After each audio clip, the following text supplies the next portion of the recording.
भारताला स्वातंत्र्य प्राप्ती झाल्यानंतर 1 मे 1960 ला महाराष्ट्र राज्याची स्थापना झाली। त्यानंतर 2024 रोजी 64 वर्षाचा कालखंड पूर्ण झाला। विदर्भातील 11 जिल्ह्यातील अनुसूचित जातीमध्ये 59 जातींपैकी लोकसंख्येने 2 क्रमांकावर असलेला मातंग लाखोंच्या संख्येने आहे। यात नागपूर विभागाचे 6 जिल्हे, अमरावती विभागाचे 5 जिल्हे, एकूण 11 जिल्ह्यामध्ये एकाही मातंग समाजाला राखीव मतदारसंघात प्रतिनिधित्व मिळाले नाही। यामध्ये राज्यसभा, लोकसभा, विधानसभा, विधान परिषद कुठेही काँग्रेस पक्षाने प्रतिनिधित्व दिले नाही। 4 ऑक्टोबर रोजी बबलू देशमुख जिल्हाध्यक्ष काँग्रेस पक्ष यांच्याकडे दर्यापूर अंजनगाव मतदारसंघ 40 सर्व विविध समाजातून गावखेड्यातील सर्व समाजप्रमुखांसह असंख्य समाजाच्या कार्यकर्त्यांनी पाठिंबा देऊन पाठीशी उभे राहिले। याकरिता दर्यापूर विधानसभा काँग्रेस पक्षातर्फे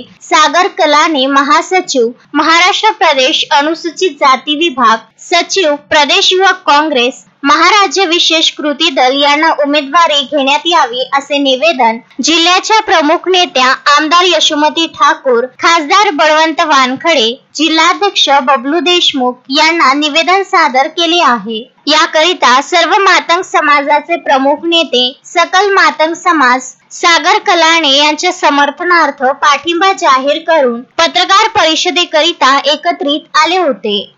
मी सुरेश उर्फ तात्यासाहेब खंडारे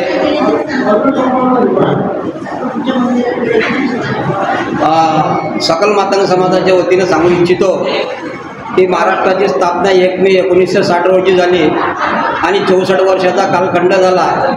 या कालखंडामध्ये विदर्भातील 11 जिल्ह्यामध्ये काँग्रेस पक्षाने मातंग समाजाला एकही संधी दिलेली नाही। ते राज्यसभा असो, विधानसभा असो, लोकसभा असो आणि अमरावती जिल्ह्यातील 9 पासून येणाऱ्या विधानसभा आणि लोकसभेमध्ये नंबर 2 वर असलेला मातंग समाज हा काँग्रेसचा पक्का वोटर आहे। परंतु आतापर्यंत जिल्हा परिषद असो, नगर परिषद असो, जिल्हा परिषदचा अध्यक्ष असो, महानगरपालिकेचा महापौर असो, इथं कुठेही संधी प्राप्त झालेली नाही।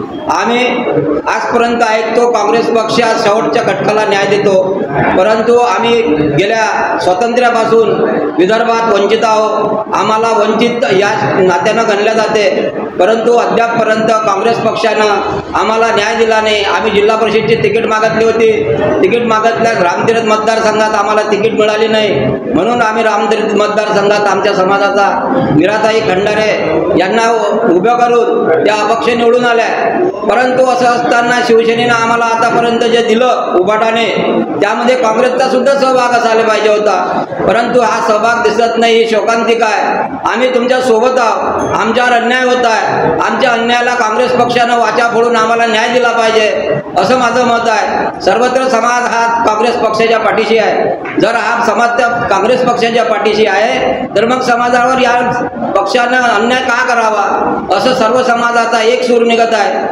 सागर कलाने हा काँग्रेस पक्षाचा निष्ठावंत आणि प्रदेशवरल्या 3 पदं भोगणारा कार्यकर्ता आहे, परंतु 19 मध्ये त्याने बळवंत भाऊसाठी उमेदवारी मागे घेतली होती यशोमतीताई ठाकूर यांच्या आदेशाने। आता लोकसभेत सुद्धा तो उमेदवार होता, परंतु ताईंनी त्याला थांबवलं आणि तो थांबला। म्हणून आमची अशी मागणी आहे की 2024 हा दर्यापूर विधानसभा राखीव आहे आणि त्या राखीव मतदारसंघात सर्व समाजाच्या लोकांचं असं मत आहे की इथं हिंदू दलित चेहरा म्हणून सागर कलानेला तिकीट द्यावे, हा 100% निवडून येईल असं सर्वसामान्यात मत आहे। त्यामध्ये काल आम्ही यशोमतीताई ठाकूर, बबलूभाऊ देशमुख आणि बळवंत भाऊ वानखडे यांना साखळ्या घालून विधानसभेची मागणी केली आणि भरकत समाज इथं उधळला। कालपर्यंत आम्ही आजपर्यंत आतापर्यंत हे सगळं काँग्रेस पक्षाला मागत आहे। आज रोजी आमची काँग्रेस पक्षापासून आशा आहे की दर्यापूर विधानसभेत मातंग समाजाला प्रतिनिधित्व द्यावं आणि आम्हाला न्याय द्यावा ही नम्र विनंती करतो। अशोकभाई जोशी, विदर्भ न्यूज, अमरावती।